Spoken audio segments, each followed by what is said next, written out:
is Love Thy Neighbor, Religious Responses to a Global Crisis. Every year in the month of Ramadan, we at Dialogue Foundation organize an interfaith iftar dinner where we invite people of different faith and cultural backgrounds to not only share the iftar dinner with us, but also to discuss a meaningful topic. Every year we choose a topic which is relevant, which is something that could contribute to social good in our country.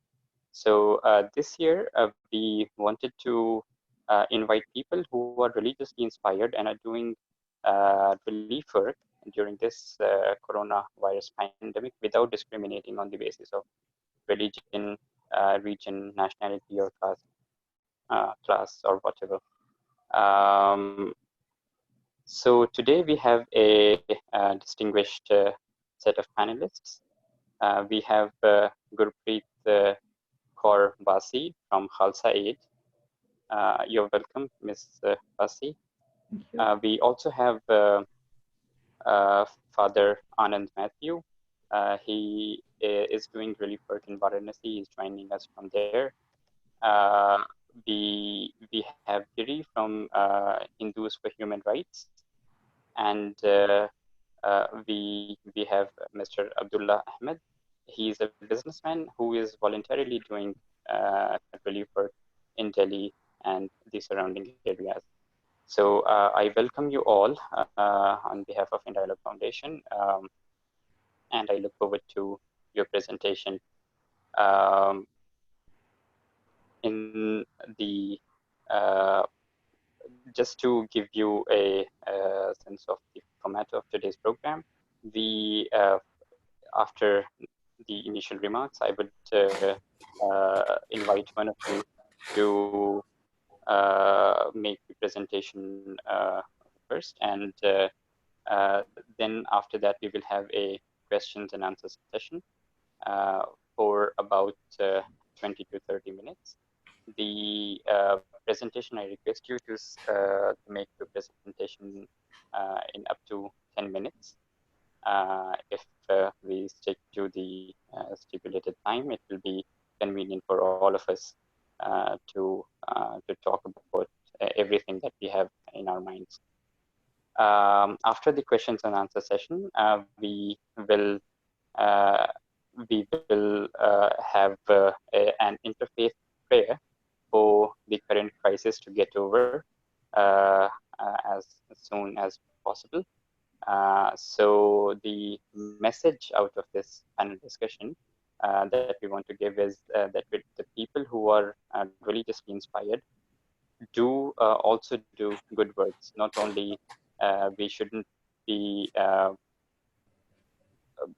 mistaken by the image that some extremists try to portray of different religions, but people who are religiously inspired also help others, also respect other religions, and also work for the welfare of the society at large.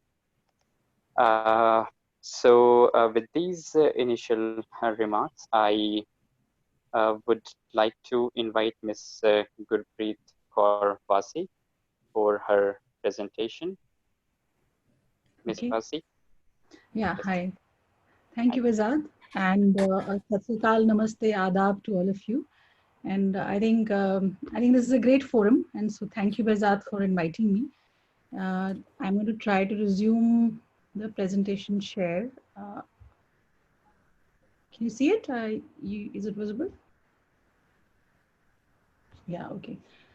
So I bring in the Khalsa Aid perspective. I mean, I should stay at the start that, I don't have any qualification to speak on the Sikh religion per se. This is my personal inspiration that I take from the Sikh religion, from being part of it. That drives me to do this. And so I could say it's the same for Khalsa Aid.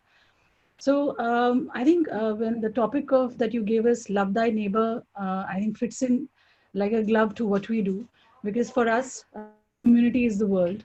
And, like Let's move.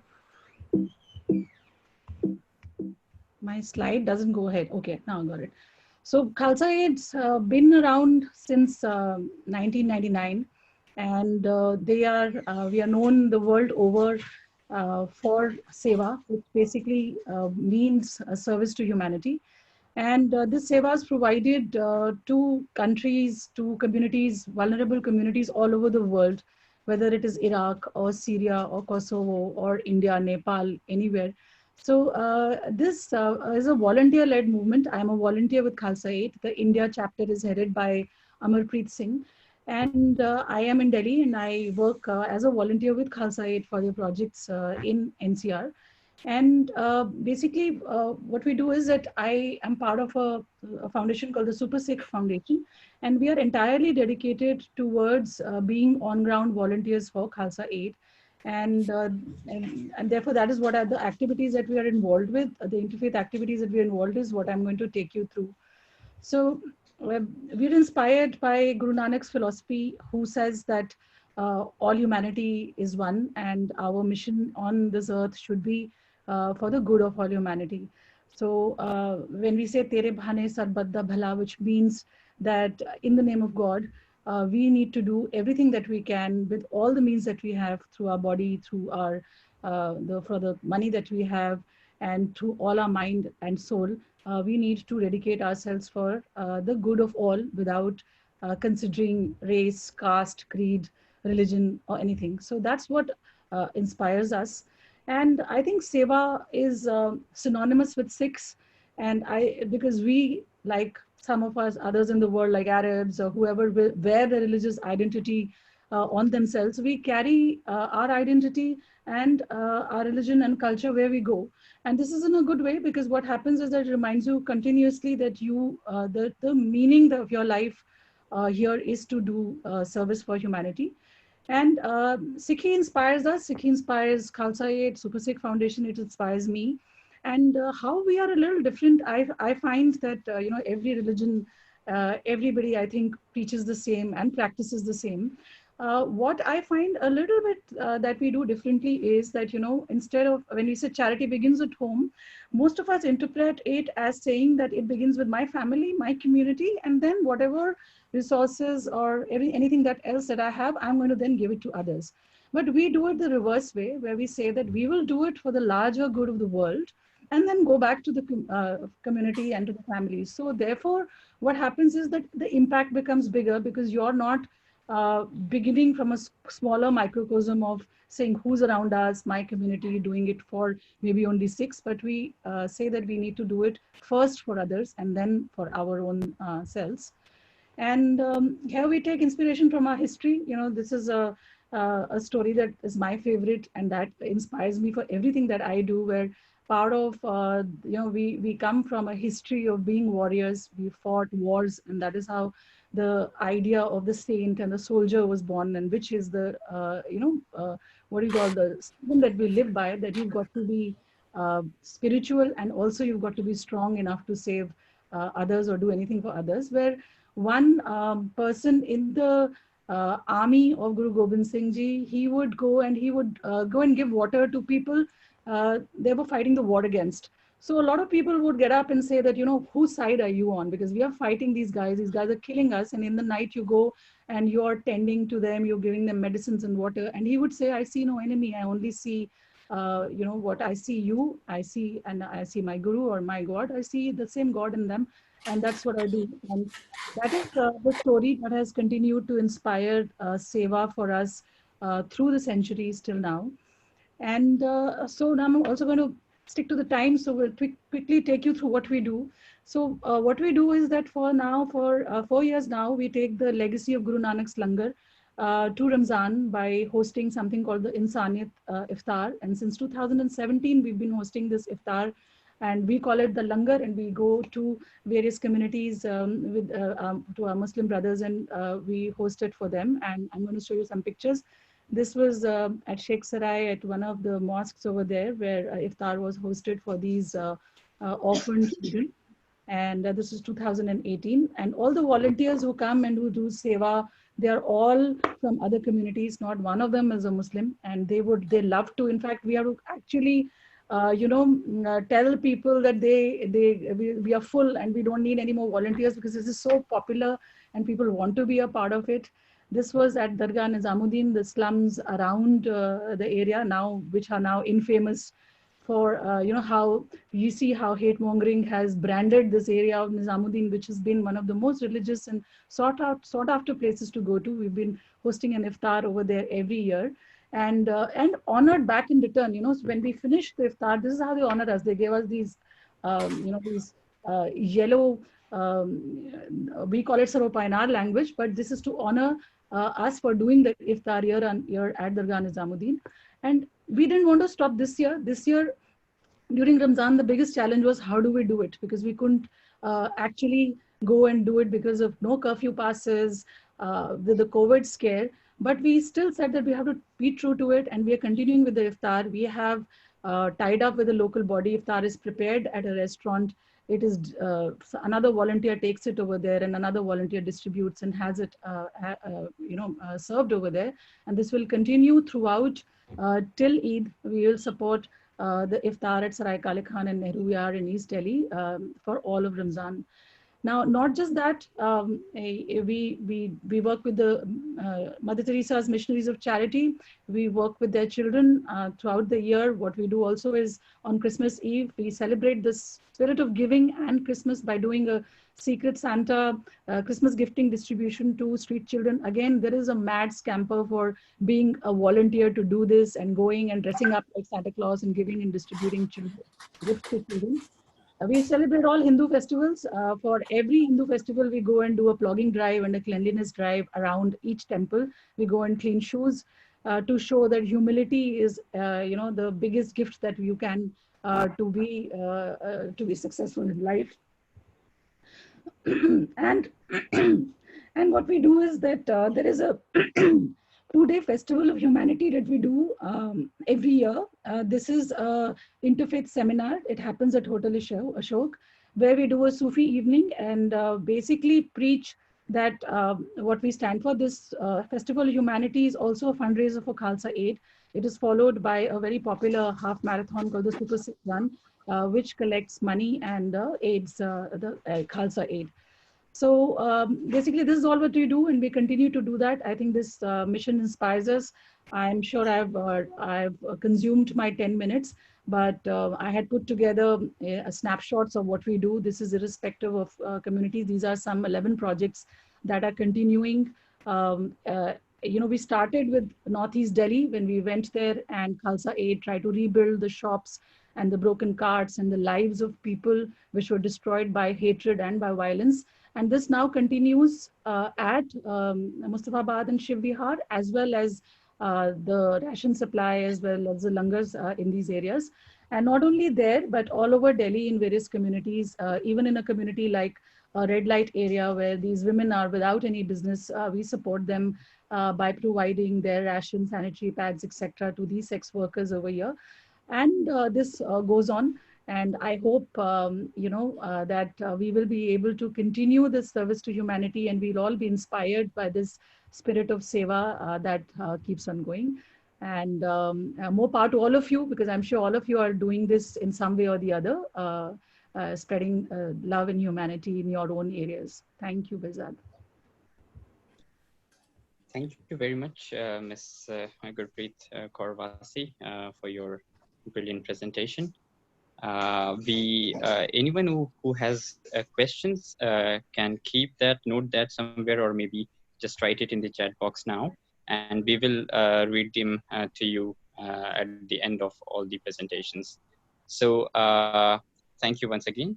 Now may I invite Father Anand Matthew for his presentation, please.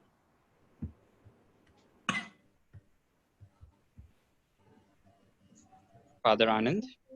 I'm trying to unmute. Yes, you Okay. are unmuted now. Yes. Okay, thank you. Well, good evening to all of you. I'm very privileged to to be a part of this seminar, and I salute all of you who are doing wonderful service. I'm very happy to hear from Guru Preet the great things Khalsa Aid is doing. So we all are aware of the Sikh community's wonderful langar service all over the world. And very especially these days, I was watching some programs in New Zealand and in some other places. Wonderful service. So I believe everyone is trying to do their bit. Here I'm based in Varanasi, and in Varanasi, we have a small organization, an umbrella organizations of various social activists. It's called Sajha Sanskriti Manch, which means United Forum for Cultural Diversity. I have been also coordinating another organization called Kashi Kaumi Ekta Manch. That means uh, religious, uh, joined religious friend of Kashi or Varanasi. So we started our little service on 25th of March. Actually, 25th March, I believe the national level, the lockdown was begun, but in UP, the lockdown was announced for a few days earlier. So on 23rd, I, along with some of my companions, we discussed and we tried to get permission from the district administration to do this relief service of reaching dry ration to the poor people, the hungry people, people who cannot afford, who do not have savings. So it was a tough job to get permission because the district administration was not prepared for that. They were only thinking about how to do social distancing and such things by which the sickness can be, coronavirus can be stopped. So after 3 days of running around, on 25th by noon, we got the permission. The same day we started reaching out with, initially on the first day, with bread and soap, mask, and then biscuits. On 26th March, we started collecting things. So we started distributing 5 kilos of rice, and later we added 5 kilos of atta or wheat flour. We have half a liter of cooking oil in the kit, 1 kg dal, then we have biscuits, we have soap to wash the hands, we have mask.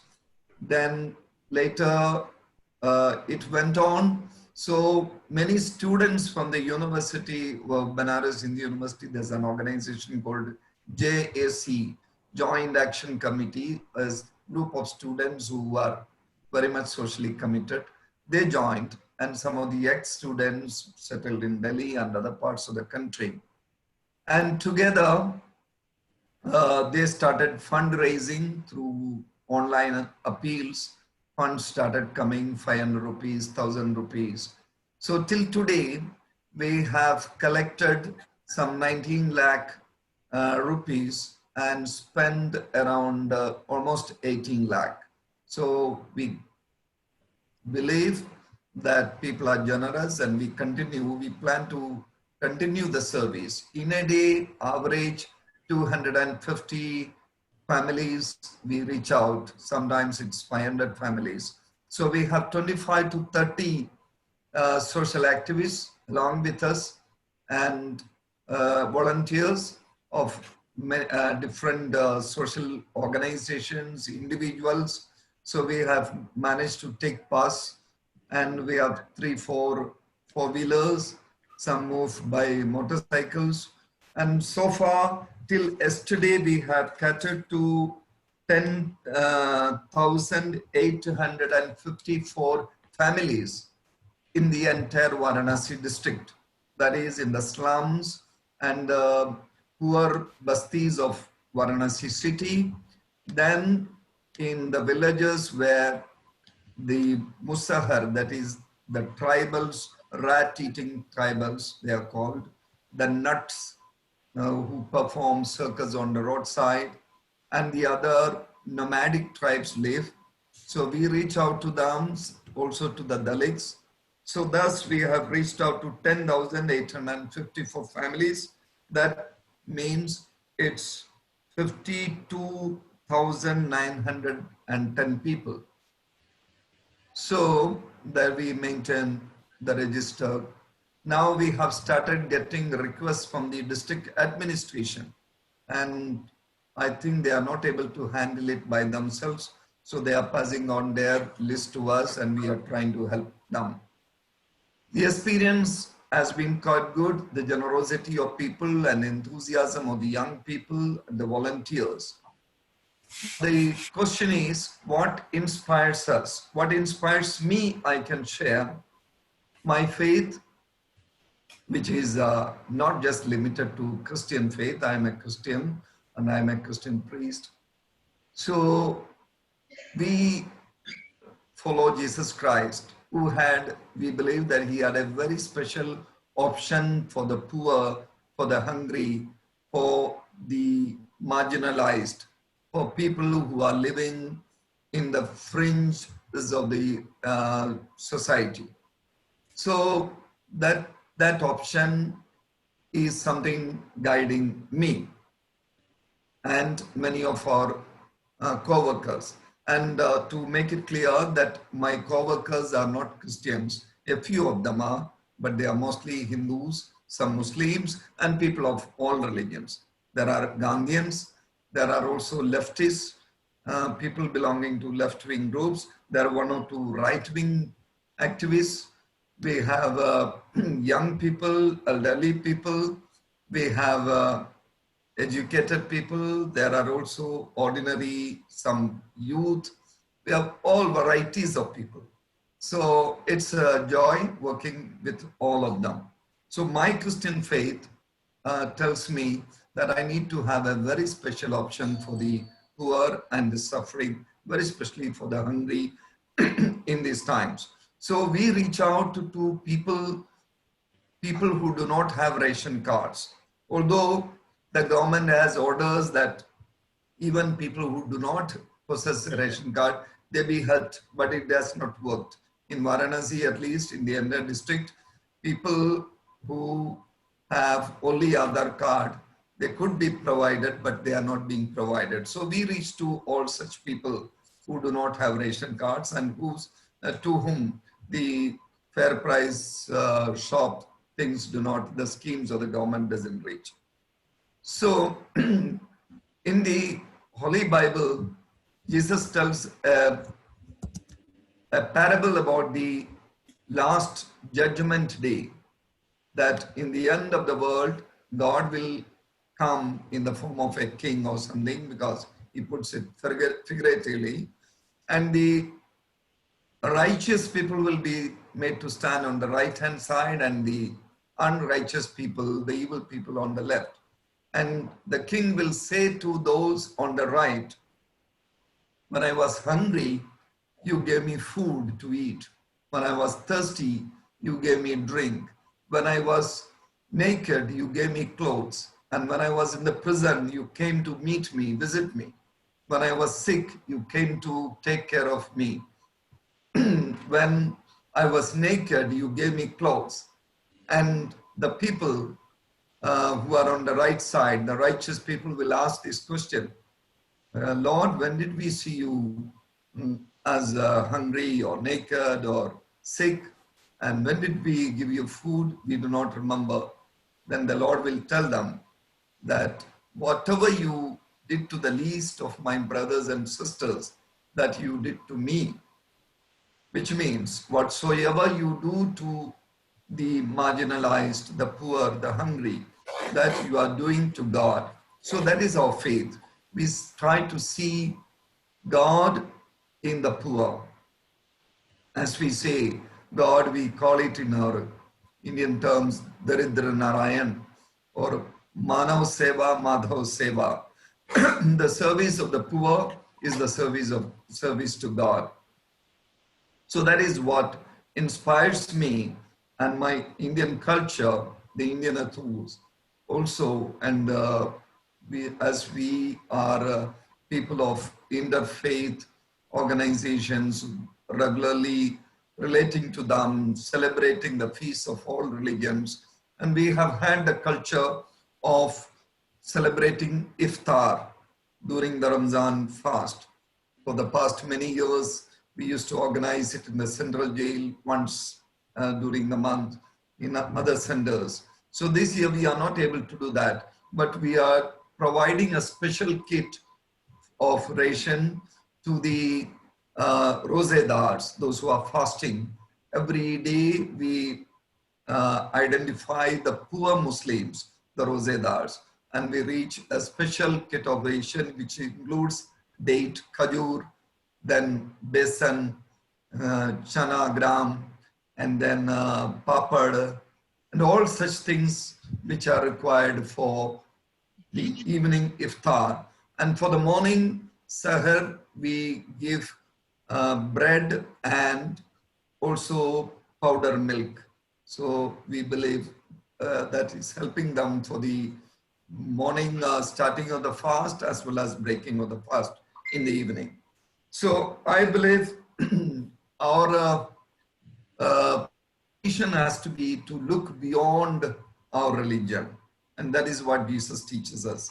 There is one particular passage in the Gospel of Matthew chapter 5, verses 43 to 48, where Jesus concludes that passage saying, be perfect as your heavenly Father is perfect. And what is that perfection? That's very clear. In the beginning, he gives two similes. When God the Father sends the rain, he doesn't send it only on the righteous. The rain falls on the righteous and the unrighteous. When he sends the sunshine, it falls on the good people and the evil people, the Jews, the Gentiles, everyone. Then he asks two questions. What great thing are you doing if you love only your own brethren? This even the Gentiles do, the sinners and the publicans also do. He tells, let your spirituality be beyond the frontiers, beyond the barriers, beyond the limits of religion. So he also says, if you greet only your own people, you are not doing great thing. You do not deserve a reward. So that's why he ends with this saying, be perfect as your heavenly Father is perfect. Perfection or wholesome, it means large-heartedness. So God's quality is large-heartedness, non-discrimination. He relates to everybody, every human person, and the entire creation is his own, his sons and daughters. So he doesn't discriminate. So we too shouldn't discriminate.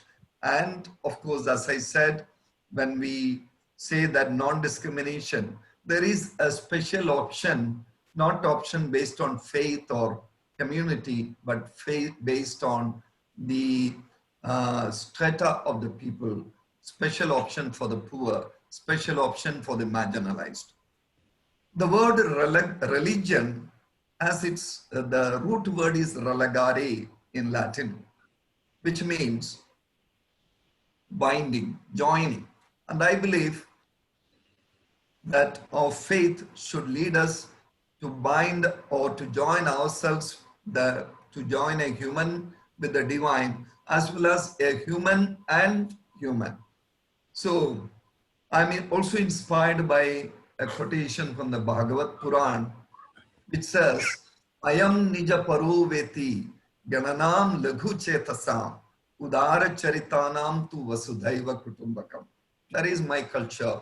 That's a culture all of us have, we share, which means mine, ours, and yours, theirs.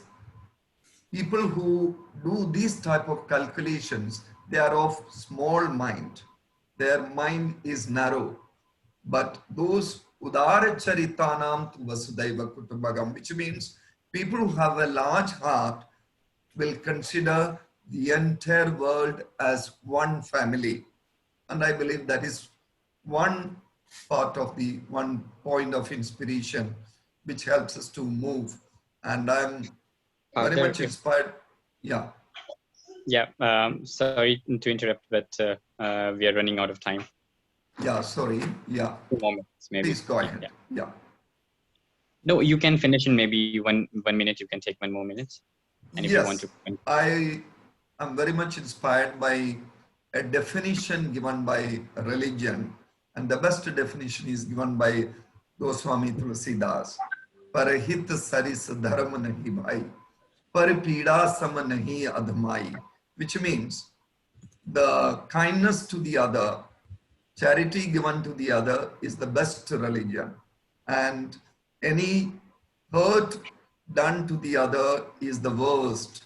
So I believe, and in we live, we experience there is an atmosphere of hatred and a lot of wrong messages pass uh, through the social media.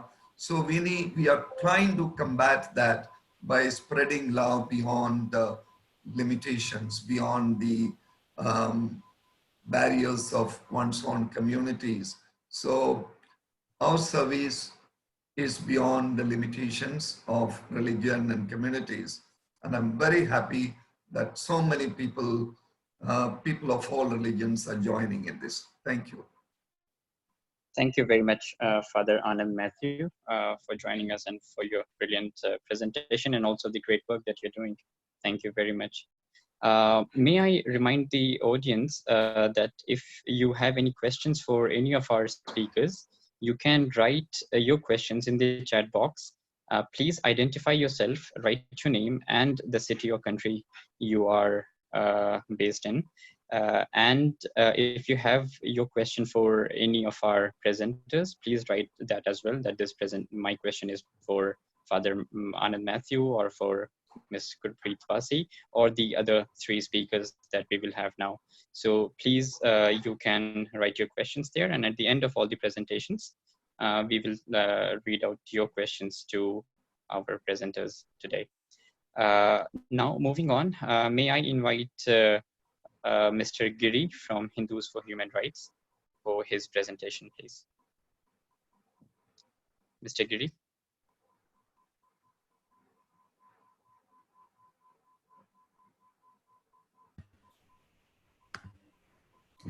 Can everyone hear me? Yes, yes, we can. Yes. Thank you. Can I share my screen now? Yes, you can share your screen.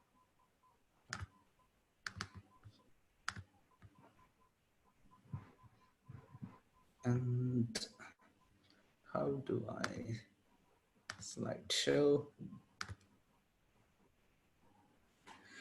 Yes. So, hi, hello everyone. I deeply thank Behzad for inviting me to this and the Indialog Foundation for this beautiful experience.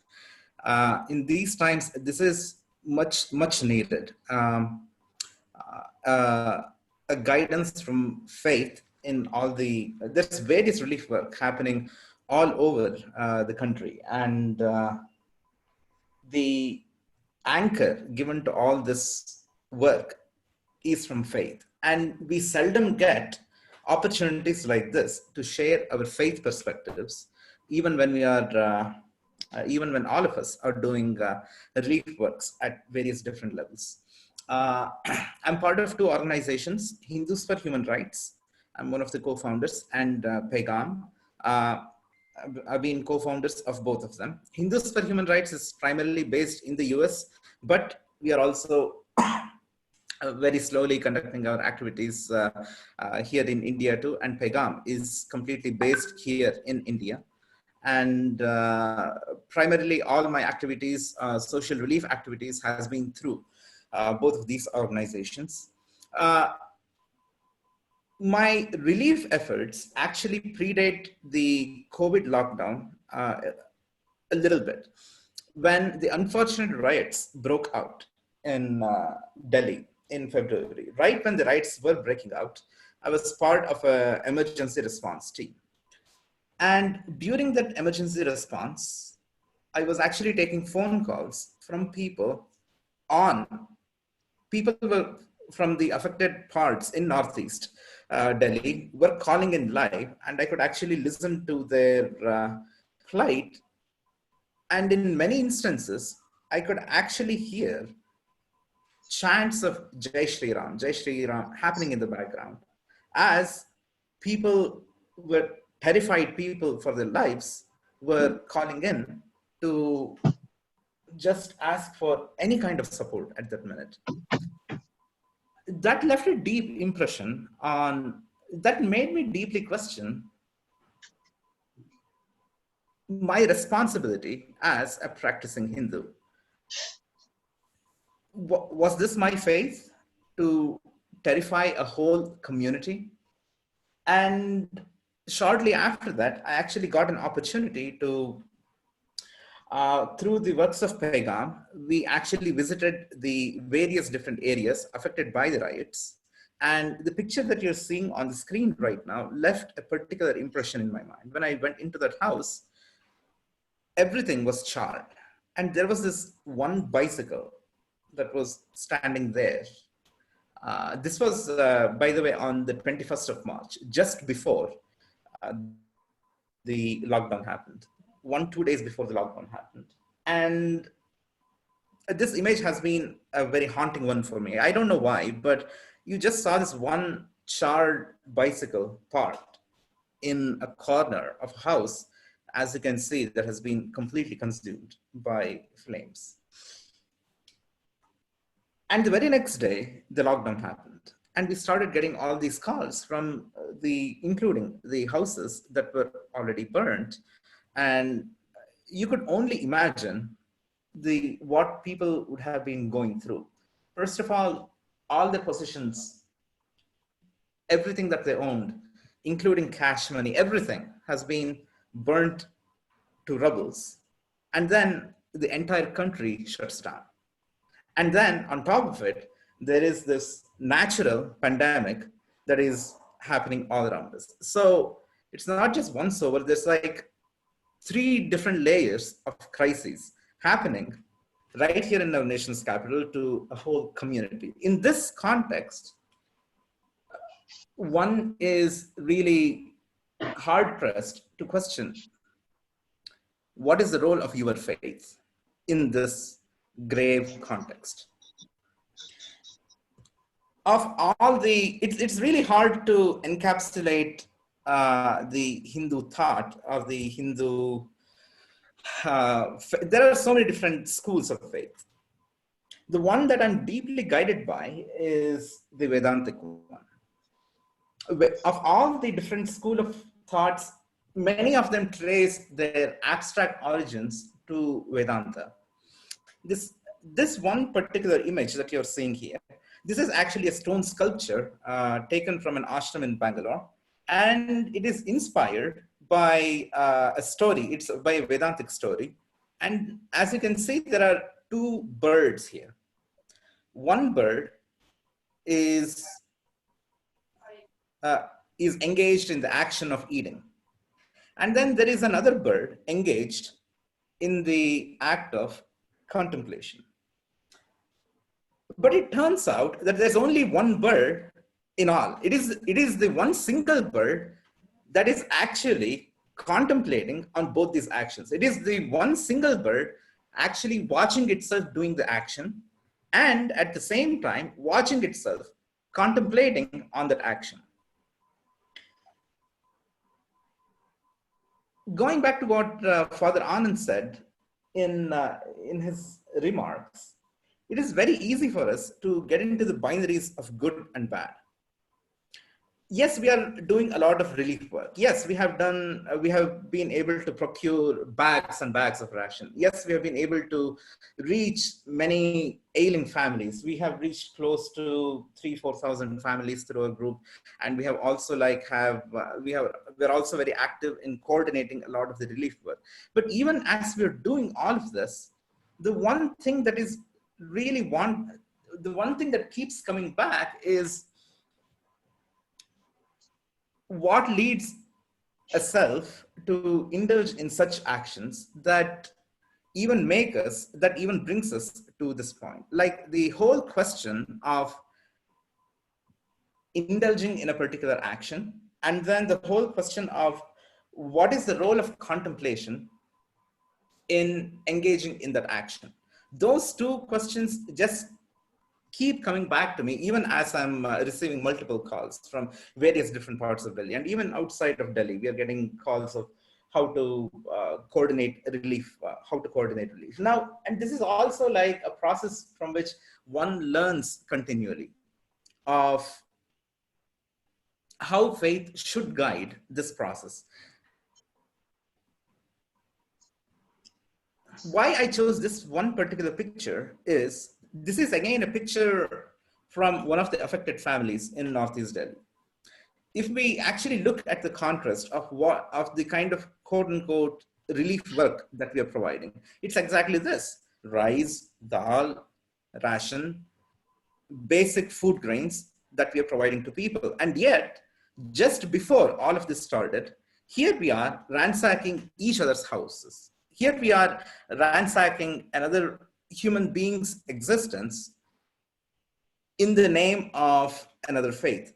So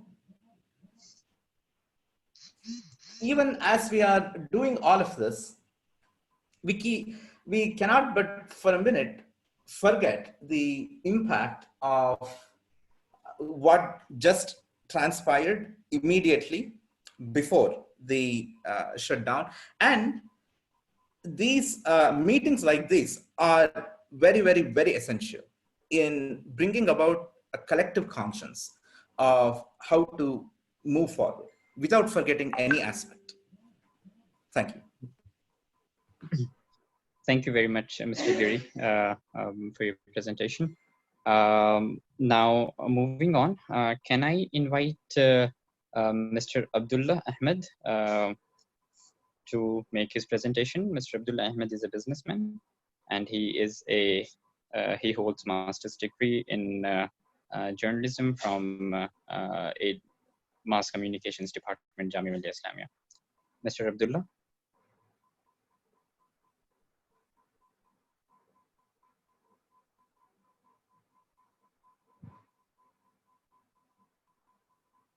Mr. Abdullah, are you there?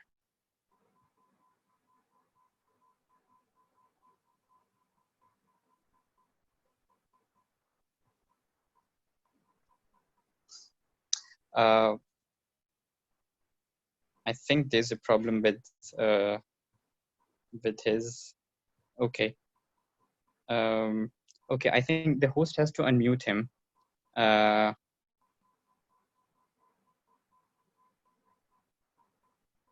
Can you unmute him, Kahraman Bey?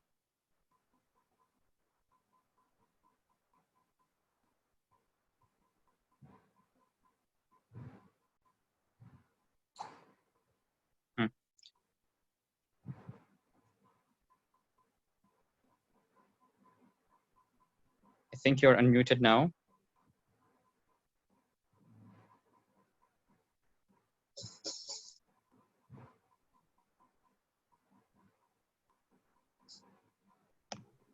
Hello. Yeah, now it is.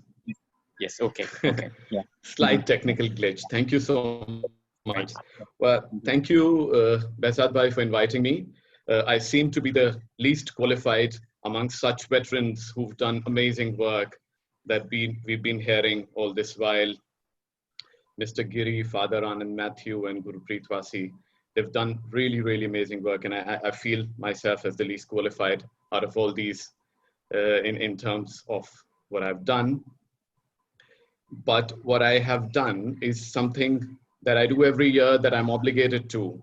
Now, coronavirus brought a whole new dimension to what we've been doing all this while. Again, I'm trying to do screen sharing, and it says host disabled participant screen sharing. So the host will have to allow that. He will enable it now. Okay. Yeah. Yeah. So, I mean, Corona, it's sort of stared. Yeah, before I move on, I want to send a huge hug and love to the three presenters earlier for all the amazing work that they've done. I think it's really, really inspiring. And thank you so much. It's personally very inspiring for me as well. Got to learn so much. Some of it we see, but when we hear it, it's all the more better. So yeah, coronavirus sort of stared on our face. Just a second, let me just start my presentation as well.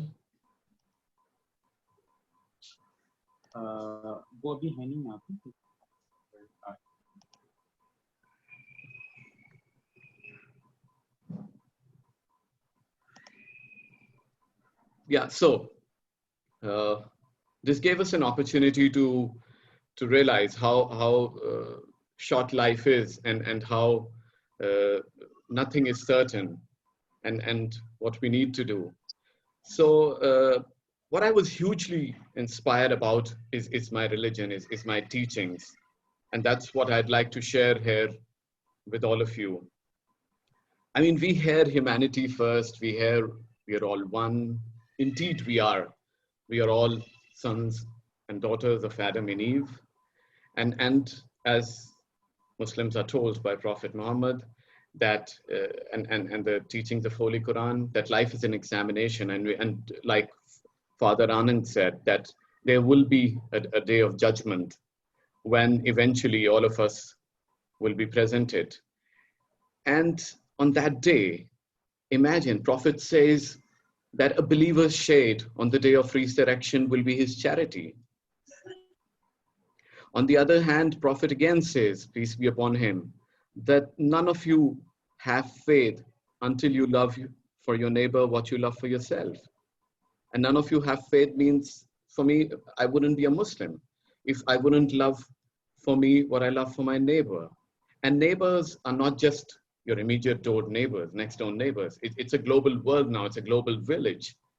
Everyone we know, everyone we see around us are our neighbors now. So I'll quickly move on to a few pictures that I've put together. Lockdown was announced in the night. The very next day, we saw a lot of confusion around, and especially this was for laborers and migrants. They were not sure. By the evening, we saw hordes of them on the road. And really, I couldn't hold myself. And I got in touch with a few of my friends. I think one of them is part of this conference right now, Shad. And we got in touch with others. We couldn't hold ourselves anymore of seeing all these people walk on the road, with some of them with really little babies, nothing with them, carrying heavy load.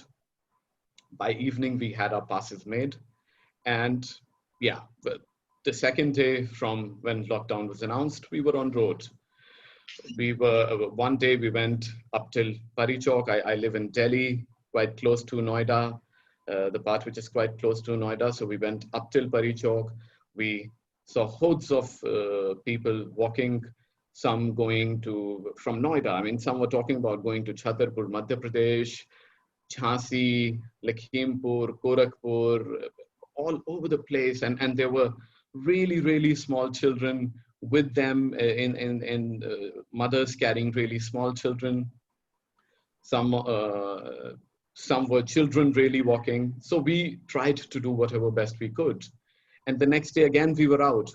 We were out towards the Badarpur border road. So these are just few pictures that I've put in together from what it all started. And from then on, the whole group of friends, it's not a charity, it's not sort of an organized system of charity, but we put together money and zakat money, it's the charity money. And we've been able to provide support to about 4,000 families. Ration kits for a whole month have now been provided to about 4,000 households, which I think is really great. Now, not just that, here is a picture of what I share, Irshad, along with Human Welfare Foundation. Now this foundation, the representatives you see are with the DM of Southeast Delhi, Srimati Harleen Kaur, And on this day, they gave 500 PPE kits for use by medical personnel, police force, and administrative officials.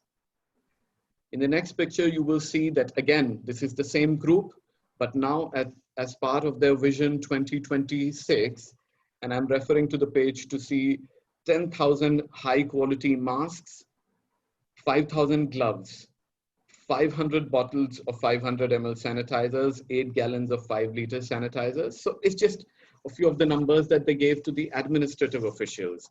And here you have in the picture with the ADM, the 2 SDMs of South District and Southeast Delhi. So the question is, so what motivates us? What motivates the group? What motivates us? And before we move on to that, I think we have to understand that Allah, when we say Allah, it's Rabbul Alameen. It's not Rabbul Muslimin. As some of us might be confused or might not know, I think it was imperative on me to explain that Allah is Rabbul Alameen. And it means that the Lord of the universe, and not just for Muslims. And Quran, which we take as the book of guidance, or Al-Huda, it says Hudan lil Nas. An-Nas means the whole humanity again. So the book of guidance. Now, charity holds a very, very important role for Muslims. It's the third pillar of Islam. So much so that it is nearly mentioned as many times and often together with praying. And one of the factor, it is said that one of the factor that identifies a true believer is charity. And here I'd like to narrate an incident. Following the unfortunate death of Prophet Muhammad, when Hazrat Abu Bakr was made the caliph, he faced a difficult task.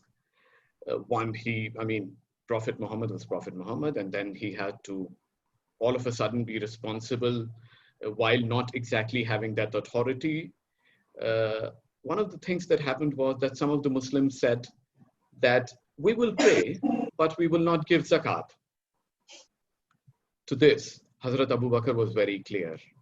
He said, I will raise sword against any and every Muslim who denies giving zakat. Now imagine, have we heard anywhere else of a fight that has been fought for the have-nots? A sword that has been raised for have-nots? Yeah, now we do maybe, but at that time. And Hazrat Abu Bakr was very firm. He said that I will raise my sword. Now, charity in Islam. There are two aspects of charity in Islam. One is zakat, which is obligatory, 2.5% of your annual wealth, and sadaqah, which is voluntary spending. Ideally, one should pay sadaqah for each day that we are able to live. We should be thankful to God, and we should pay something to the poor as sadaqah because of being able to live each day. Now, I've picked up a few verses of Quran. And in this, it says, give of your wealth out of love for him. Love for him is love for Allah. To your kin, orphans, needy, wayfarer, those who ask, and ransom for slaves. It's explained. To some of you, it might seem that why kin comes first in that sequence. But remember, poverty or being poor is not something that you display or you are able to show. We might have relatives who are not able to afford, who are not able to make their basic end meet. So here, when we are talking about kin, it is those relatives of ours who are not able to make their ends meet. Be kind to them. Be kind to orphans, needy, wayfarer, those who are on the way, those who are traveling, and those who are in need. Similarly, in the other two verses, you see prayer and practicing charity mentioned together. All of you know what importance namaz has for Muslims. Now imagine, it's in the same breath that we're speaking about charity. In the end, Allah says in the Holy Quran that you shall have no fear and nor shall you grieve if you pay charity. I picked a few references from Hadith. how Prophet Muhammad says that charity stands in the way of any calamity. Sorry, being on fast, my mouth is getting a little dry, but okay. Yes, So to give, sorry. yeah. Yeah. So I think 1 more minute, 1 or 2 minutes more, maybe. yeah, I'll sum it up pretty quickly. Sure. So yeah, another saying of the Prophet Muhammad, it says that to give something to a poor, and if you give it to your relative, one, you are giving to poor, and you get another point that you're giving to your relative. After your death, what gives you reward? What are you rewarded for? And that is your ongoing charity, knowledge that you have imparted to others, and a righteous child who prays for you. In the end, let me speak about the benefits of charity. And here I'd like to read on some references when I say protection from hellfire.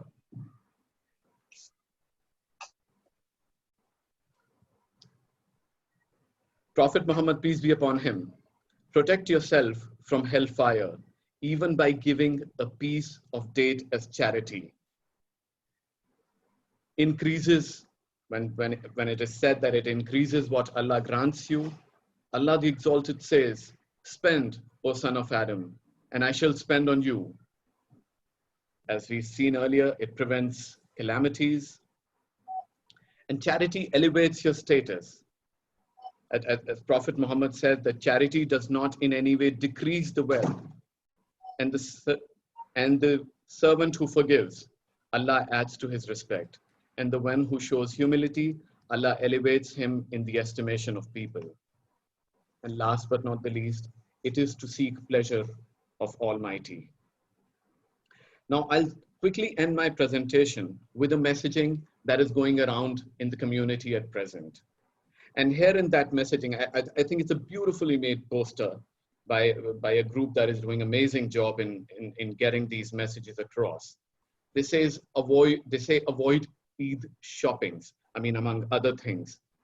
It is encouraged that you don't buy new clothes, you don't buy anything new for Eid, that you wear the best of your old clothes, but in fact, spend that money on poor and those who are in need. Similarly, how to pay zakat and charity digitally. Avoid spending too much on iftar or iftar parties. Anyways, it's not possible.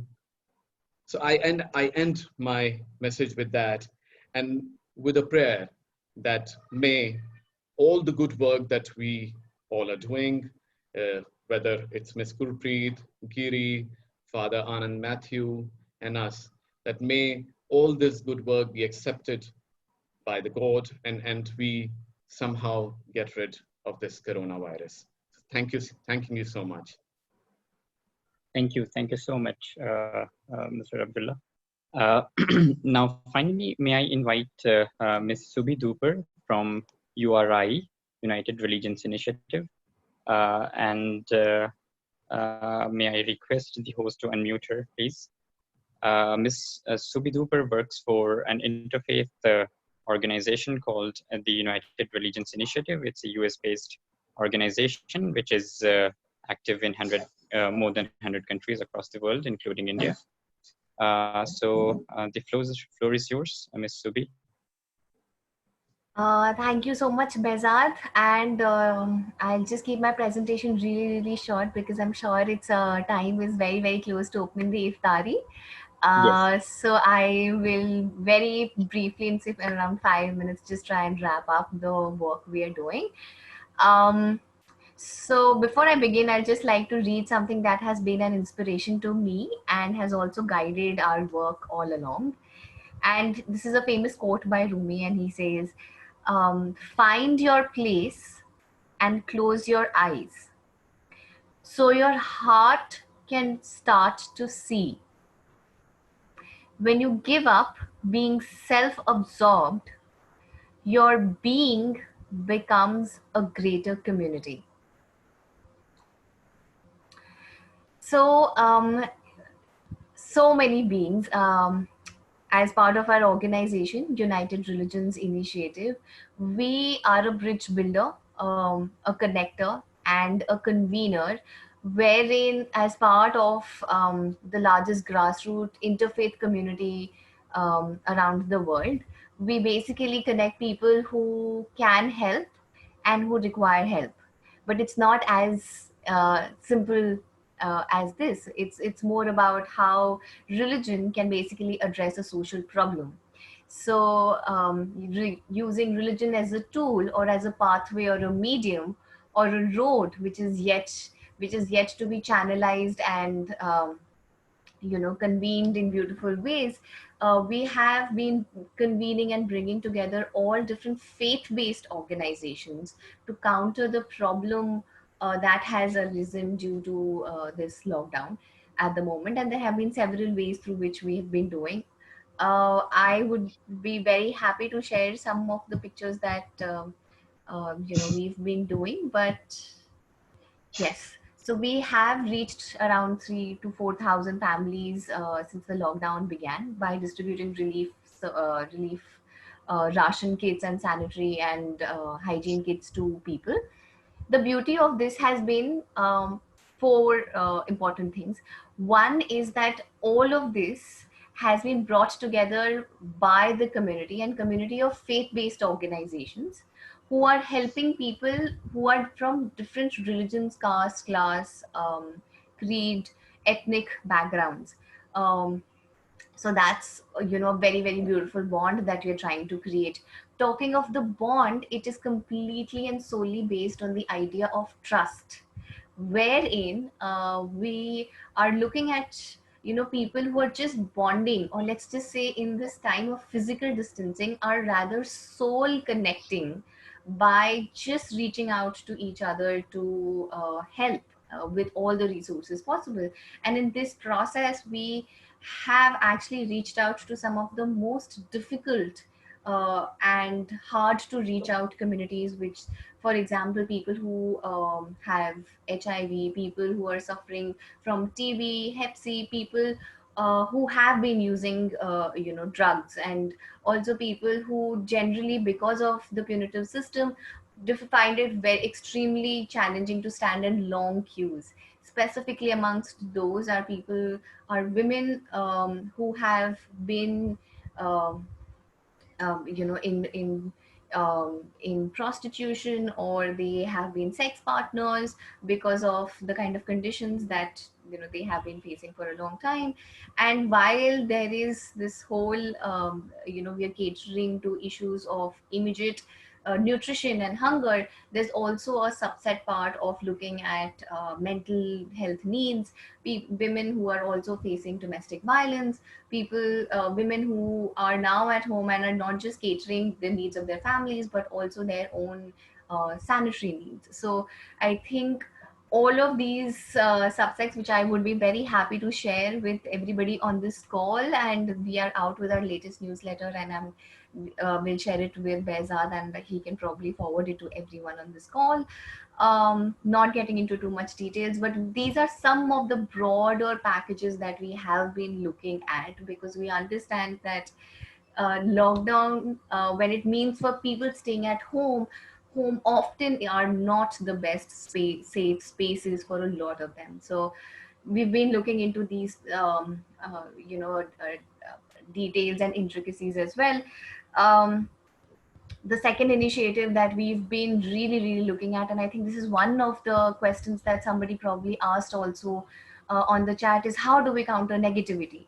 And to this, we have been running a series called Corona to Karuna, which is from the virus. We basically talk about compassionate living. And in this series, today I think we complete 24 days of this series, where we have been curating very crisp, positive news, largely coming from the community, where emphasizing on the fact that interfaith relationships are rather focused on, where people from different communities are coming together to support and help each other. Because we understand that even while this lockdown is happening, there is also an infusion of hate speech, of negativity, of division and exclusion. And to counter this, while there's so much happening, we thought, why not bring a little bit of optimism by focusing on commonalities rather than on differences. So this is another one. Third initiative that we have been really focusing on is countering fake news and misinformation.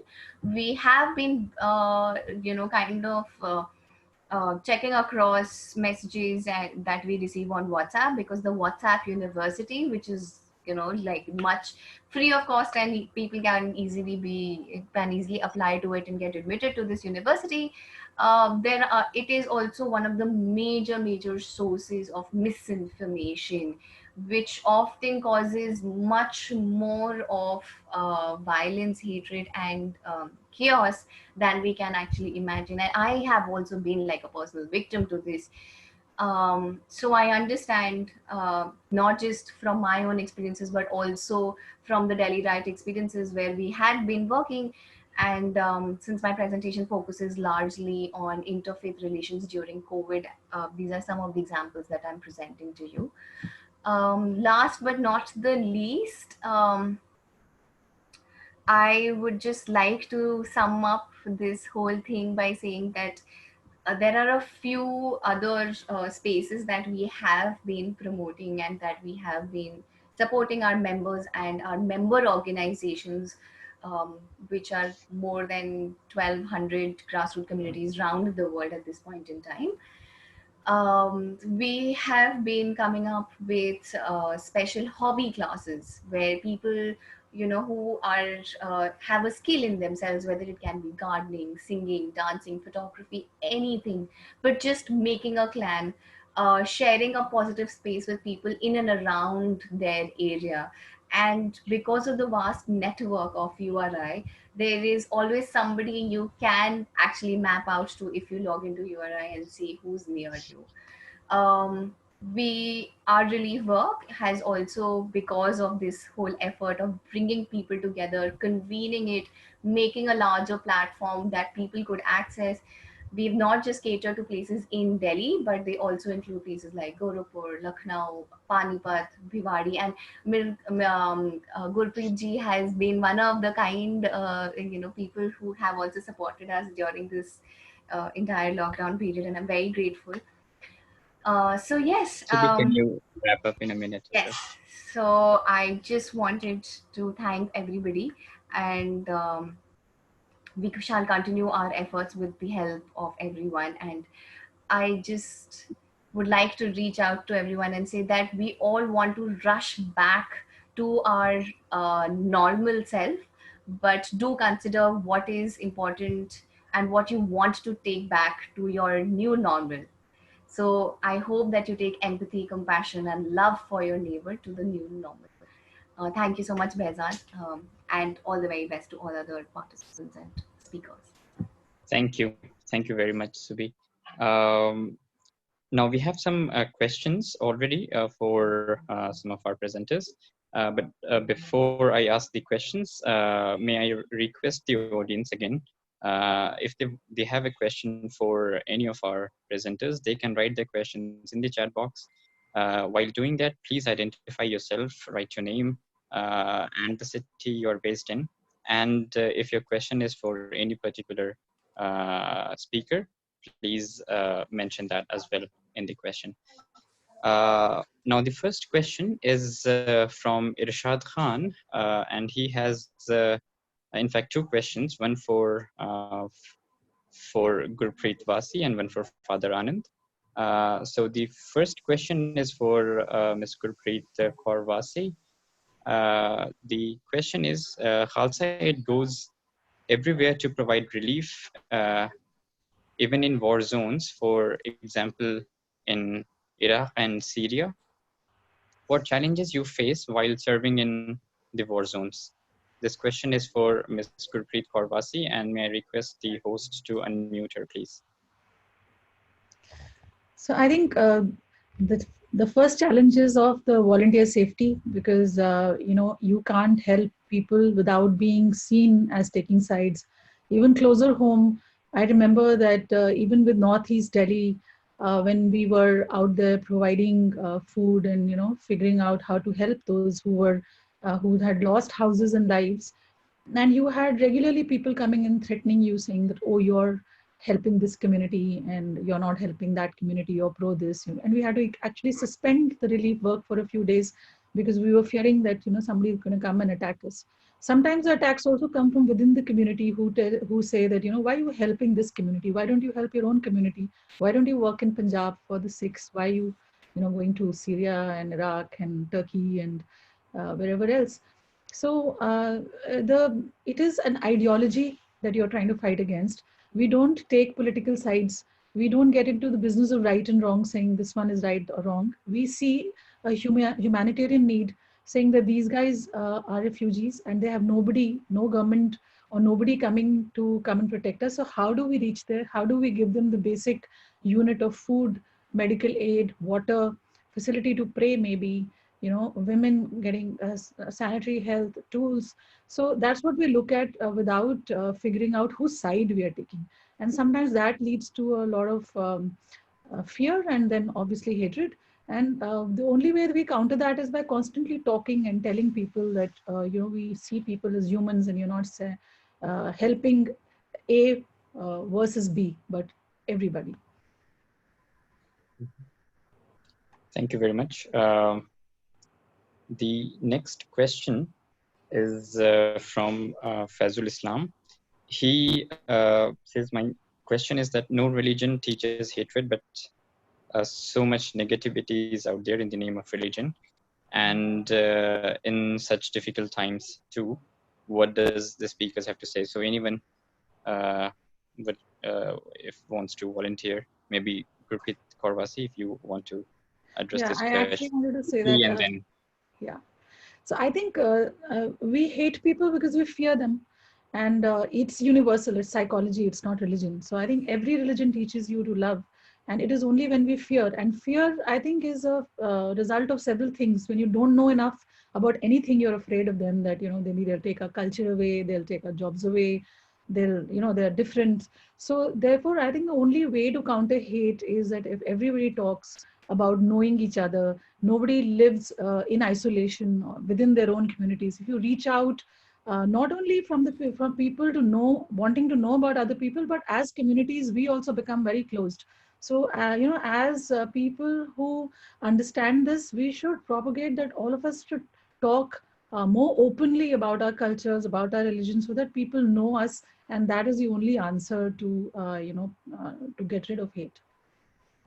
I'd just like to add 2 points, if I may, to what Ms. Gurpreet has said. Yes, please. Please go ahead. Yeah, I think one is that if we would have more such interfaith discussions, meetings, seminars, and that a larger audience is invited to that, as taking point from what Ms. Gurpreet said as well, that communication is the key. Mostly hatred is driven from either misinformation or lack of information. So in either or, it is important that communication is established and that communication is there. I would like to add, shall I? Yeah. Have yes, you finished, please. Abdullah? Yeah. I would like to say that there is, as Gurpreet said, there's an atmosphere of, there's a growing tendency for xenophobia. That's a fear of the strangers, the fear of the other. So what we need is more and more opportunity to relate to the other, relate to people of other communities. We need to get rid of the prejudices.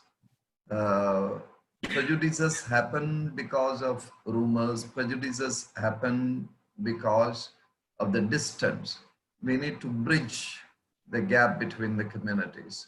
So as I welcome the idea proposed by Abdullah, we need to have more and more platforms, and with more ordinary people, common people, grassroots level people, so that they should get opportunity to understand that true religiosity should lead us to spirituality.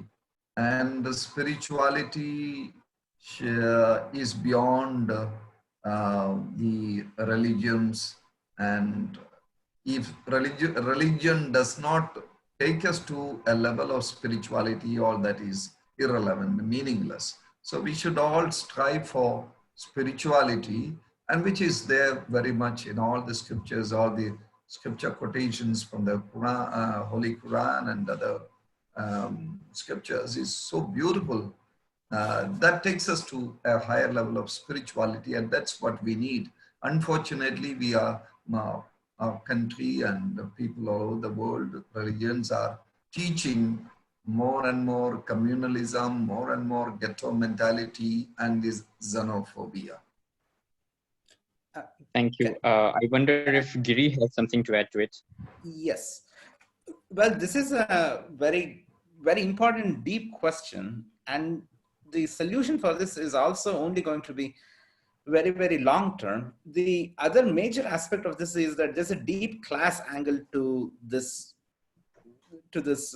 predicament too, in the sense that if we just look at the way we live our lives beyond the lockdown, if we look how our communities have organically grown, there's very few opportunities to interact for each community at a community level. Now, I come from the South, and I would think I come from a pretty liberal city myself, Mysore, but when I look around in my own community, it's all mostly Hindu. And even within the Hindu fold, it's a particular kind of Hindu. And because you live in your everyday life influences so much of your understanding of the other. Like if you're living in a particular community that has like most of its practices similar, you practice a particular kind of festival together, people come in and go out of your house, those everyday exchanges. Until at that level, we have like harmonious coexistence. Now, how we are going to bring that about that's a whole different set of questions by itself. But platforms like this, as Father Anand mentioned, that people who are more involved at the grassroots level, the more people get to interact at the everyday life level, the more communal harmony we can expect. Thank you. Thank you very much. I think Subhi wants to say something. Subhi? I think I'll skip it because Okay, yeah. You addressed this Ganesh question before time. too, but okay. All right, thank you. Bazad, Now, you told me a little earlier that Irshad has a question towards me. Do you please? yes. I was just going to ask that. Now, this question is for you, Father. That during COVID-19, all countries are providing help to the poor countries. But what the US is doing is it has sanctioned Iran, and they are also not letting other countries help Iran. So what do you think about it? This is a political question, but yeah, if you want to address it. I think Father is not in the position to answer for US. Yeah. Very true. It's a political question, and we know that US policies are they are not Christian policies, and they have very funny rules and regulations, all aimed at commercial benefits, and they thrive by selling weapons. So it's a political question. Well, I think it's wrongly directed to you. That's right. So the next question is from Nawaz, and he's in New Delhi. He is asking, at this point when we see so much of hatred everywhere, the message of love is alive, but most of the time we see that the evil forces are big in number and power. What do you all think we will end up maybe in 10 years in India and as a world if the hatred continues to spread? Will there ever be a time when we expect world peace, or it will always be a struggle? I believe that we should be heading with positive hope. We might relate this to the past also, whether we were more peaceful in the past or not. Please share your thoughts. So maybe again, anyone who wants to go first. May I? Yes, of course. I think Okay. COVID-19 has given us an extraordinary opportunity. It's got one, I mean, it stopped the pace of life. We were too busy. We were too busy consuming hatred. We were too busy looking at hatred. We were too, and I'm not saying about, when I say we, I mean the whole population. We were busy with our life, the pace of life. And in this pace of life, people were consuming too much hatred, WhatsApp forwards, or WhatsApp University, as Surbi rightly pointed out. And COVID-19 has given us an extraordinary opportunity to stop, to pause, and to understand where we are, and do the course correction. In terms of the course correction, what step needs to be taken? One could be this, that you are already doing in terms of interfaith, and we already spoke about it. But this is something that could be explored maybe in another webinar, or could be a part of another discussion. Mm-hmm. How we work further on this. Because irrespective of whatever amount of hate there is, if there are more people in this world who are ready to love and give, and who are of the nature of giving, hate cannot conquer love. I am of the firm opinion. Thank you. Anyone else? I would like to Yes. add another Quickly aspect to maybe. that. Mhm. May I speak? Yes, Can yes, I of course. speak? Yeah, Yes, I of course. just like to share with you one incident which happened just 2 days ago. Uh, it happened to, the Childline organization. One of the volunteers working for Childline, he narrated this. He's a Muslim, and it's important to understand that.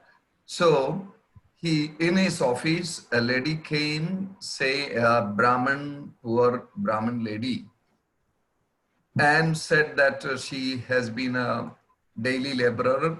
Her husband also is a laborer, and her husband has been sick, and they have lost the job during this COVID-19. And now they do not have enough food. They're not eaten for some days. So he said, you go back to your home and give a call to 1098. That is the number of the child line. So she made a call and they recorded it. And then they went with some food packets and also some dry ration for her. As they knocked at her door, she opened the door, and what was the first question she asked, seeing a group of people? She asked, I hope you are not Muslims. So they looked at each other with surprised by this question. And they asked her, why do you ask? Then she said, it is the Muslims who are spreading this corona in our country. So the leader of the group, who was the Muslim, he immediately responded, no, none of us are Muslims. We are Hindus. And then she spread a bedsheet over the bed for them to sit, and she treated them well, gave them water, and accepted the food. While returning, the other members of the community questioned that guy, why did you say lie? And one of them said, if I were to answer, I would not give the ration to her. So this guy said, I said lie purposely. If I were to say, or if I were to preach to her about communal harmony and the need of respecting everyone, she would continue to be hungry. So I wanted her to eat. So I said this lie. Now the question is hunger stronger than communal uh, hatred, or communal hatred stronger? In this case, communal hatred seems to be more stronger than hunger. So this is a reality.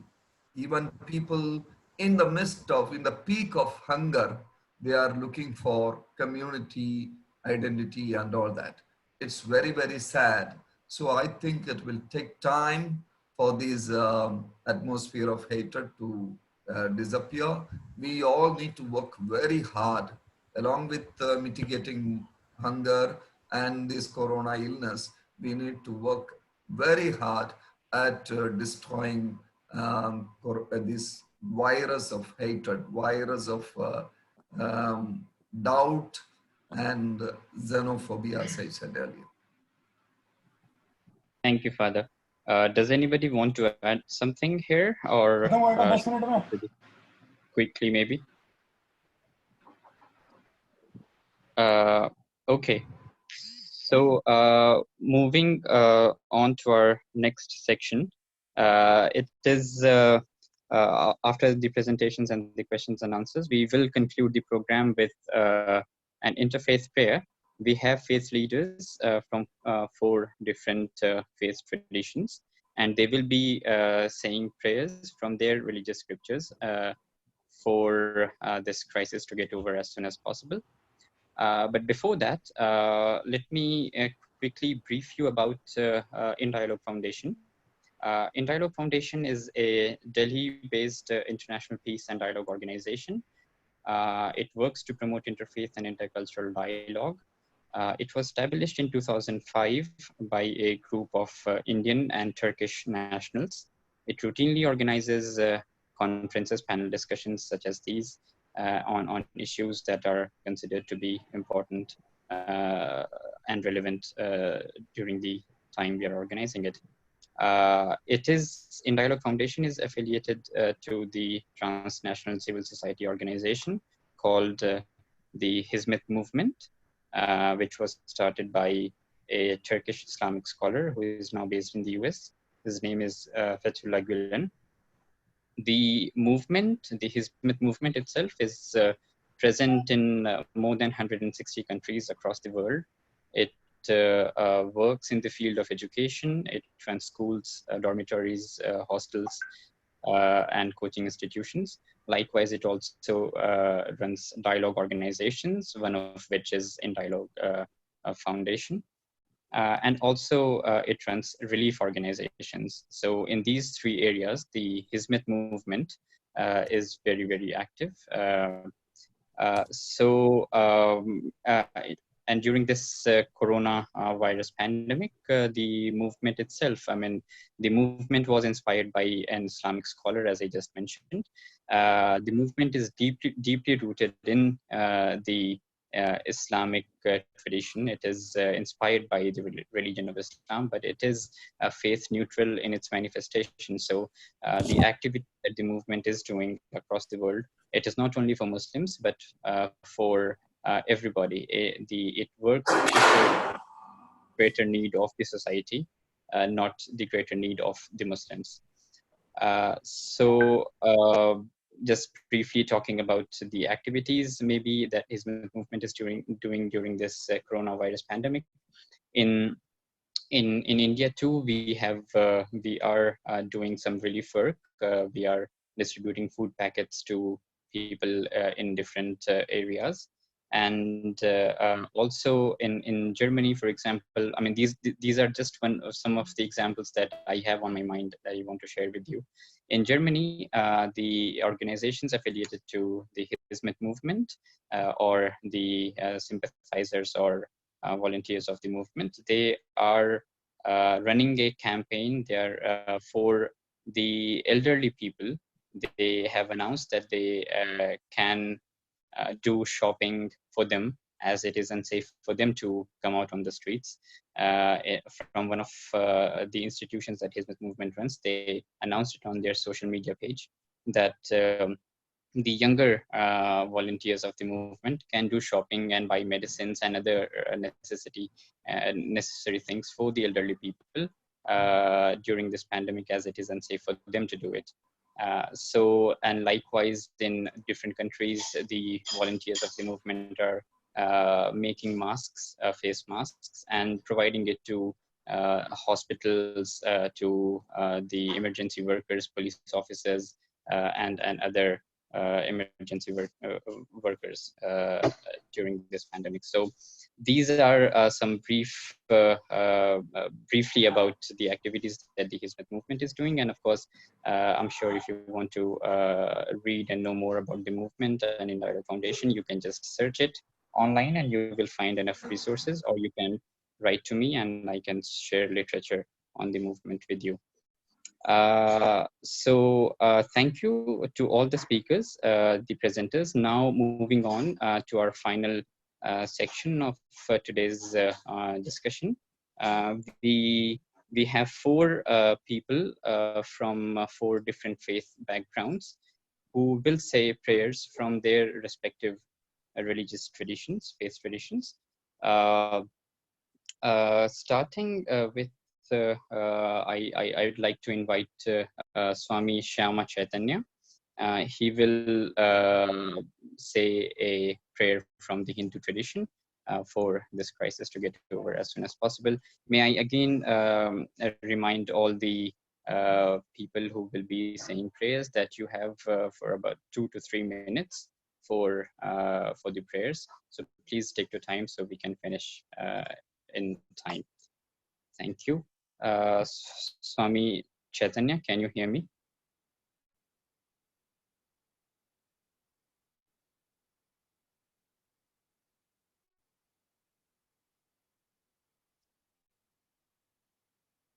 Swami Chaitanya?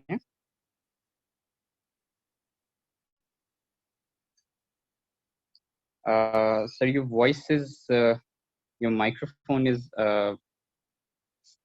muted. Can you unmute yourself, or can the host unmute it for him?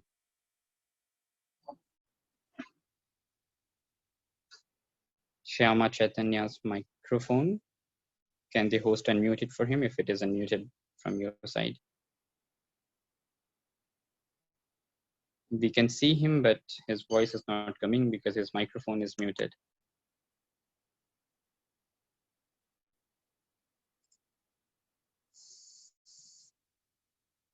I think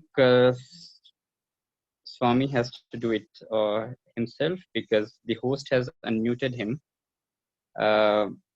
Swami, if you click in the middle of the screen, at the bottom left, you will see an option of the microphone. You can unmute yourself from there. The host has unmuted you already. Okay, maybe while we figure out while Swami does unmutes his microphone, we can have Mr. Basit Jamal to say an Islamic prayer.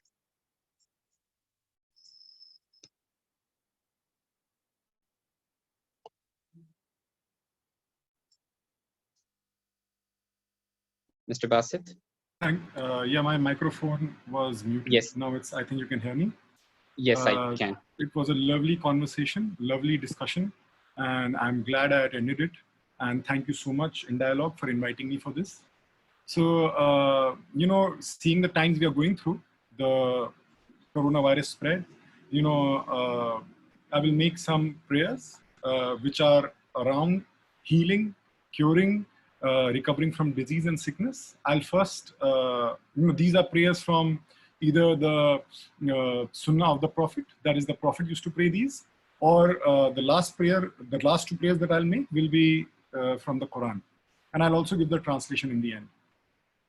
Bismillahirrahmanirrahim. Allahumma inni a'udhu bika minal baradi wal jununi wal juzami wa min sayyal asqami.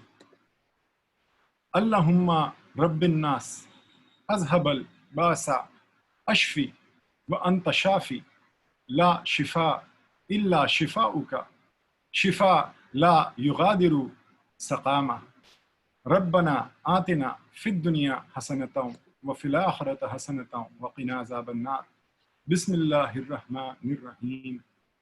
الحمد لله رب العالمين الرحمن الرحيم مالك يوم الدين إياك نعبد وإياك نستعين اهدنا الصراط المستقيم صراط الذين أنعمت عليهم غير المغضوب عليهم ولا الضالين آمين. Translation. O God, we seek refuge in you from leprosy, madness, communicable diseases, and evil sicknesses. O God, the sustainer of mankind, remove the illness, cure the diseases. You are the one who cures. There is no cure except your cure. Grant us a cure that leaves no illness. O our Lord, give us good in this world and good in the hereafter, and save us from your punishment. O God, the God of love, care, and mercy, the God who's not just, all praise belongs to the God who's not just the God of one community, but God of everyone, who is the loving, caring, and merciful one. He is the Lord of the day of judgment. Guide us. We turn to you for worship and we turn to you for help. Guide us to the straight path, the path of those whom you have blessed, not the path of those on whom you were angry, nor the path of those who went astray. Amen. Thank you, Mr. Basit. May I now invite Mr. Parabjot Singh. He will say a prayer from the Sikh tradition. Good evening, everyone. It's an honor to be here among you people and listening to your beautiful conversation about the selfless seva that you all are doing for the greater good of humanity. So, Mr. Bezad invited me here to do Sikh prayer in the great for a quick recovery from this corona pandemic. So here's this Shabad of Guru Arjan Dev Ji, the fifth Guru of Sikhism, who was martyred by Nuruddin Muhammad Jahangir and as revered as the crown of martyrs. So this Shabad is he uttered in the Bhairav Rag. So I'm going to start it with the Sikh greeting. Waheguru Ji Ka Khalsa, Waheguru Ji Ki Fateh, which means the pure ones are from the one Lord God and the victory is also of one Lord God. So here I start. Nirdhan ko tum devo tana, anik paap jahe nirmal mana. That means you bless with poor, with wealth, O Lord God. Countless sins are taken away and the mind becomes immaculate and pure. Sagal manorath puran kaam, pagat apne ko devo dan. All the mind's desires are fulfilled and one's tasks are perfectly accomplished. Safal Seva Gopal Rai, Karan Karavan Har Swami, Tate Birtha Koe na jai. You bestow your name upon your devotee. Service to the Lord God, the sovereign king, is fruitful and rewarding. Rogi ka prabkhando rog, dukhiye ka vitavo sog. The Lord God eradicates the disease from the diseased people. God takes away the sorrow of the suffering. निथावो को तुम थान बिठावो, दास अपने को पगती लावो. And those who have no place at all, you seat them upon the place. You link your slave to the devotional worship. And the last line, the nimane ko prab deto man, moon mugad hoye chatur sean. God bestow honor on the dishonored and makes the illiterate very wise by his grace and his need. So at last, I will conclude this prayer by going back to Ma'am Gurpreet Wasi, who's working for Khalsa Aid, and their slogan is recognize all the human race as one. So I'm gonna quote the very words of Shri Guru Gobind Singh Ji, the 10th king and the 10th master of Sikhism. So he said, Hindu Turk ko Rafizi Imam Safi, Manas ki jaat sabah ekay pachanbo. Whether you are a Hindu, a Turk, a Muslim, a Sunni or a Shia, but remember, recognize all the human race as one. Thank you so much. Waheguru Ji Ka Khalsa, Waheguru Ji Ki Fateh. Thank you very much, Mr. Parabjot Singh. May I now invite Mr.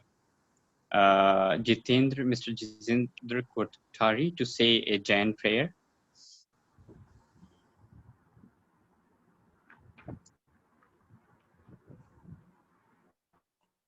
Mr. Jitendra Kothari.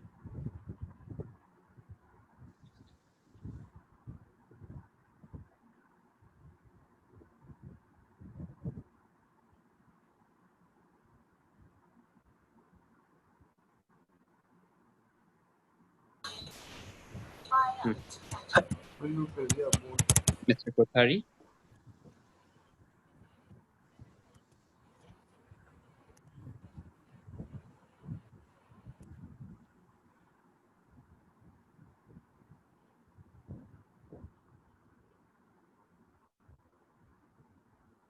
Hello?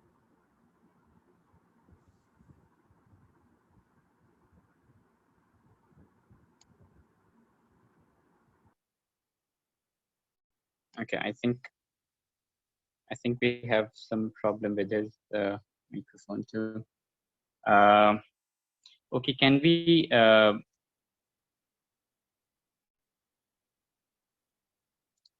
okay, can the host his it's okay. Just a minute. Can the host see this message?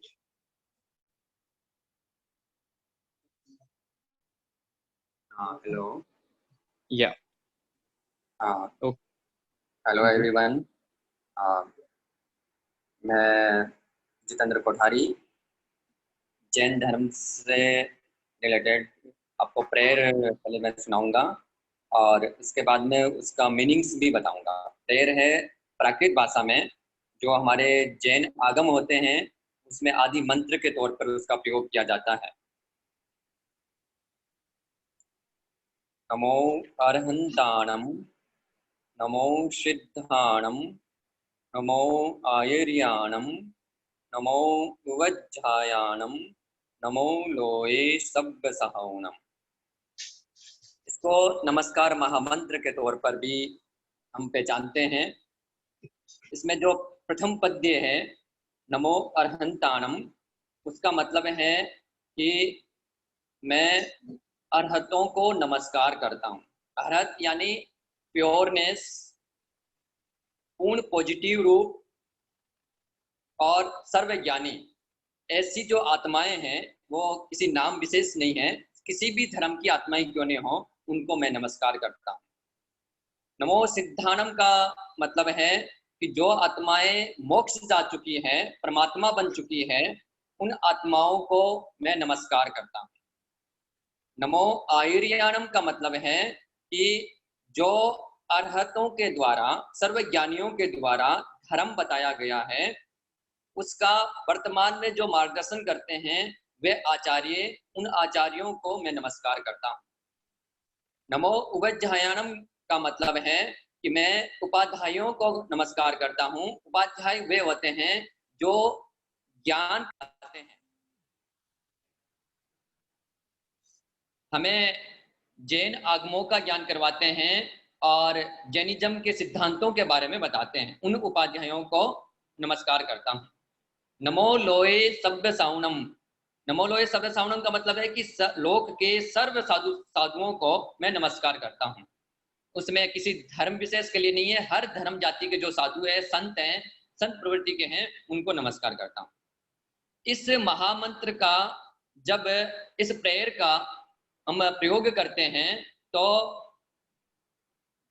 कोई भी crisis हो, चाहे corona हो, चाहे dengue हो या plague हो, इस तरह की जब भी आई है, जब भी जैन धर्म में इस महामंत्र का, इस प्रेयर का प्रयोग किया जाता है और इस प्रयोग से उस समय में बेनिफिट हुआ है। जैसे कि मैंने खुद ने ही डेंगू के समय में प्रयोग किया था। एक 12 वर्ष की अवस्था का युवक जो डेंगू के कारण से इतना इफेक्ट था और डॉक्टर जिस पर कोई कंट्रोल नहीं कर पा रहे थे, उस समय में इस नमस्कार महामंत्र के एक धागा बनाया, कवच बनाया और राइट हैंड के बीच वाली अंगुली में इसको पहनाया और पहनाते ही 30 मिनट के अंदर में वो बालक उठ करके चलने लग गया। तो ऐसे नमस्कार महामंत्र का जब हम उल्टा पूरा प्रयोग करते हैं तो वो रक्षा कवच में काम करता है और वो रक्षा कवच चाहे प्रेत आत्माओं से पीड़ित व्यक्ति के लिए हो या नजर आदि के लिए हो, उसके लिए भी प्रयोग किया जाता है। ऐसे नमस्कार महामंत्र को मैं हृदय से स्मरण करते हुए आज इस कोरोना की बीमारी के समय में, महामारी के समय में मैं यही प्रार्थना करता हूँ तीर्थंकर भगवान महावीर और सर्व सिद्ध आत्माओं के, चाहे किसी भी जाति धर्म की क्यों नहीं हो, वो आत्माएं, परम आत्माएं इस समय में मंगल का प्रयोग करें और इस कोरोना जैसी महामारी में सभी मानवों को शांति प्रदान करें और इस बीमारी से बाहर निकालें। ओम अरहं। Shukriya, धन्यवाद कोठारी जी. Now finally again can we have Swami Shama Chaitanya? Swamiji, can you please voice नहीं आ रही। हाँ, Swamiji, can you unmute your mic? The host has unmuted you. You have to unmute yourself. Your video is on. You also have to unmute your microphone, Swamiji. Just next to the video, you have your microphone. You will have to click on that so you can mute yourself. The host has unmuted you.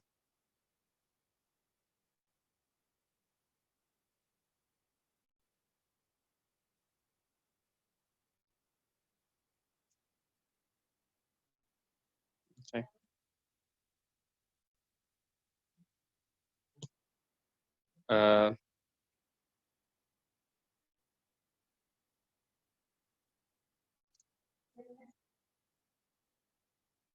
Well, Swamiji, can you? You will have to click on the microphone option on the bottom left of your screen.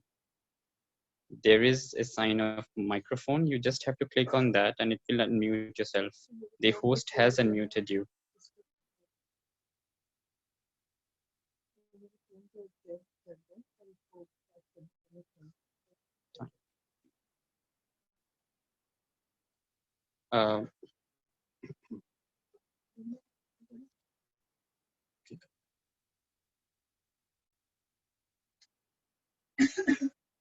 Okay. I think there is some problem with Swami Chaitanya's phone or whatever. We are having some problem over there. Maybe we have just connected her on. I have called her and he will say the prayer and we can have him here. Swamiji, you can say it, please. Yeah, so sorry for the technical drag. I've been trying to unmute several times. The phone didn't respond, so maybe there's something wrong with my setting. Anyway, it's a wonderful interaction. And, you know, when there is a problem, there's a crisis, the whole family, everybody sits together to discuss what's wrong with them. So it's not so much about the crisis, it's all about all ourselves. And when we are talking to each other, listening to each other's hard work, there are wonderful stories of contribution, of love amidst a deep crisis around us. This is what is reassuring. At the same time, this is an opportunity, as some of our friends and brothers said, also an opportunity to look within ourselves. So I'll start a very standard miracle Santi mantras in the Vedic tradition. And these Santi mantras are not specifically for any disease. These Santi mantras are for creating energies of harmony, of peace. When you resonate in a moment of love and affection and harmony with the whole universe conspires to relieve you of your stress, of the crisis that you are sort of caught up in. So the three basic mantras, it's like Sarvesham Swasti Bhavatu. Let there be happiness, let there be health in all. Sarvesham Shantir Bhavatu. Let there be peace in all. Sarvesham Purnam Bhavatu. Let everything be complete and full in everyone. Sarvesham Mangalam Bhavatu. Let there be auspiciousness in all of us. Om Shanti, Shanti, Shanti. Om peace, peace, peace. And then, Asado Ma Sadgaya. Lead us from untruth to truth. Tamaso Ma Jyotir Gamaya. Lead us from darkness to light. Mrityor ma amitam gamaya. Lead us from death to immortality.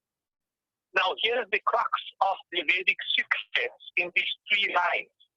We discussed today about hatred, about violence that we have suffered in the last couple of months there, just before the COVID breakdown in our society. So the first thing from untruth to truth. What is untruth? Difference is untruth. As per Vedanta, everything is a manifestation of one. So different, conflict, this is a falsehood. And lead us from its falsehood to truth, that all of us are one. Lead us from darkness, the darkness and hatred and violence and jealousy and conflict, to love, that is light. And only with the help of truth and light, with the help of love, with the help of this realization that all of us are part of one reality, one absolute truth, can we attain immortality.